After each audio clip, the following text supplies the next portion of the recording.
Recently, there has been a rise in the Geometry Dash modding scene with an addition of Geode, which is a new in-game menu that you download with an entire giant catalog of different mods for the game. Many of these mods bring new features to the game that were originally promised by Robtop in 2.21 or 2.3 or beyond, created by developers in days, whereas Robtop would take years. The greatest example of this is Geode, a new Geometry Dash mod in which you can play multiplayer with friends on any publicly available level inside of the game. So with all of this, do we still need the upcoming updates from Robtop? Or is it more likely we will just be able to make them without them? If you enjoyed today's video, please remember to like and subscribe. It helps out the channel a ton, and you'll see more content like this. And without further ado, let's get into the video. So there is some evidence that Geode may at some point be partially or fully integrated into the main game of Geometry Dash. It is fairly simple to install once you have Geode, and if Robtop were to partner with the developers of Geode, we could see a fully fleshed out version of Versus mode way quicker than we would have otherwise. Two reasons why I think this is a good idea. First of all, we end up getting these features a lot quicker than we would have otherwise. Robtop historically has had to work alone, and this has led to some issues like 2.2 taking, 6 years. And two, this decision would show that Robtop is willing to work with Geometry Dash coders who code mods and extensions and such to bring those features into the game, meaning that he is no longer working alone, which could someday lead to him hiring a larger development team comprised of people who are already familiar with Geometry Dash and its community and the general kinds of features that the community responds well to.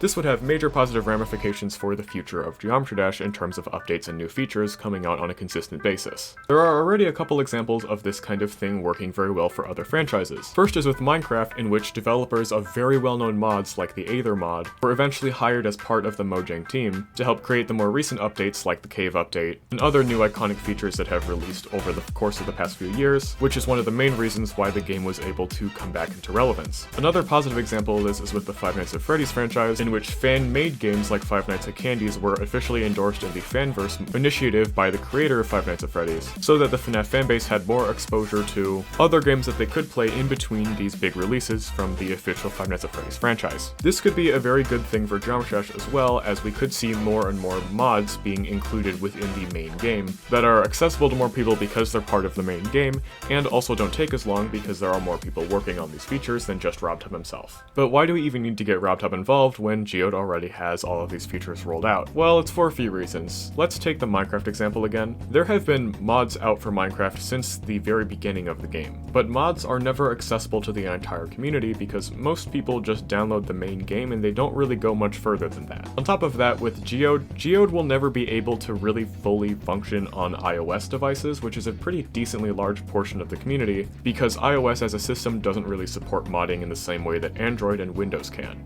And this isn't even mentioning all of the other more obscure services that have Geometry Dash like Amazon Fire or whatever. Developers of these mods teaming up with Robtop would make more sense, as this brings it to the main game and gets Robtop's official seal of approval and polishing and whatnot, so now every player has access to those features. So yes, we still do need these updates from Robtop to help the game go forward. Relying only on mods with the game isn't impossible, but it's very much not preferable, especially in comparison with Robtop teaming up with some of these developers. So yeah, that's it for today's video, just a little shorter. I just wanted to talk about it. Please like and subscribe, yeah, whatever, you get the idea. And yeah, thank you all for watching, and I will see you all in the next one.